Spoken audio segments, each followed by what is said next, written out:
বিশ্বেশ্বর বাবুর কাছ থেকে ঝর্ণার কেসের সমস্ত সত্য কথা জেনে গেল গীতা। সম্পূর্ণটা জানতে ভিডিওটা না কেটে পড়ে দেখতে থাকুন। গল্পের শুরুতে আমরা দেখতে যাব যে গিনি তো চলে গেছে তাদের বাড়িতে, মানে গণেশ গাঙ্গুলির কাছে। আর সেখানে গিয়ে গীতাকে বলে, এই নিয়ে বিয়ের কার্ড, পেট পুড়ে আমার ননদের বিয়েতে খেয়ে আসবি। তারপরে বলে, বাবা কোথায়? তারপরে বাবাকে কার্ডটা দিয়ে বলে যে, এই না বাবা, আমার ননদের বিয়ে, তাই আমার ননদের বিয়েতে তুমি যাবে। তখন গণেশ গাঙ্গুলি বলে, তোর বাবার যে বেঁচেছিল না মরেছিল, তুই খবরটা নিয়েছিলি? তখন গিনি বলে যে, খবর নিয়ে নিচ্ছি না মানে? আমার তোমার চিকিৎসার জন্য তো আমার শ্বশুরমশাই অগ্নি মুখার্জি তো টাকাটা দিয়েছে। এই কথা শুনে চমকে যায় গীতা। আর সঙ্গে সঙ্গে গণেশ গাঙ্গুলি ফোন করে ব্রজবালা দেবীকে আর ফোন করে বলে, গিনি কি বলছে, আর গিনিকে কেন আপনি এখানে পাঠিয়েছেন আমাদেরকে নিমন্ত্রণ করতে?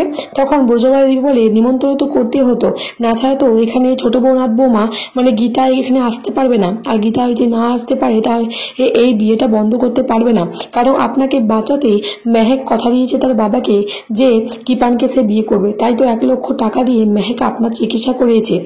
এই কথা শুনে আবেগপ্রবল হয়ে যায় গণেশ গাঙ্গুলি। বলে, ওইটুকু মেয়েটা আমার জন্য এত কিছু করেছে।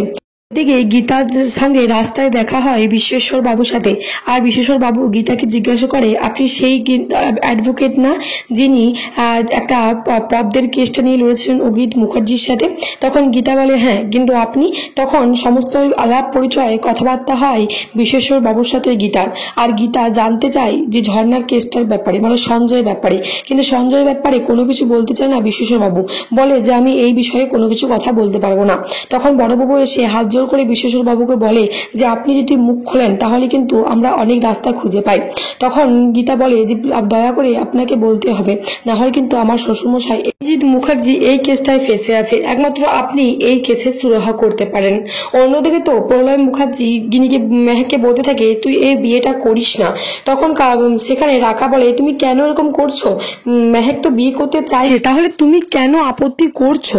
তখন প্রলয় বলে, মেহেক এই বিয়েটা করলে কোনোদিনও সুখী হতে পারবে না। এই সমস্যার সব থেকে মূল কারণ হচ্ছে ওই কাপিয়ার সাথে স্বস্তিকে বিয়ে না হওয়াটা।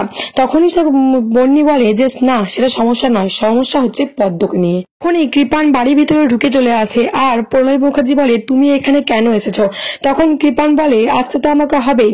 এবার যখন শাশুড়ি কিন্তু জামাইয়ের পা ধরে বাড়িতে তোলে, এবারে কিন্তু খুশ শ্বশুরকে দিয়ে পা ধোয়া কিন্তু। এই কথা শুনে মেহেক আর প্রলয় তো অবাক হয়ে যায়।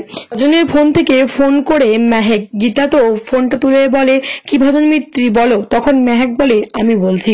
তো বন্ধুরা, এমনটা দেখতে পাবো গীতা এলবি সিরিয়ালের আজকের পর্বে।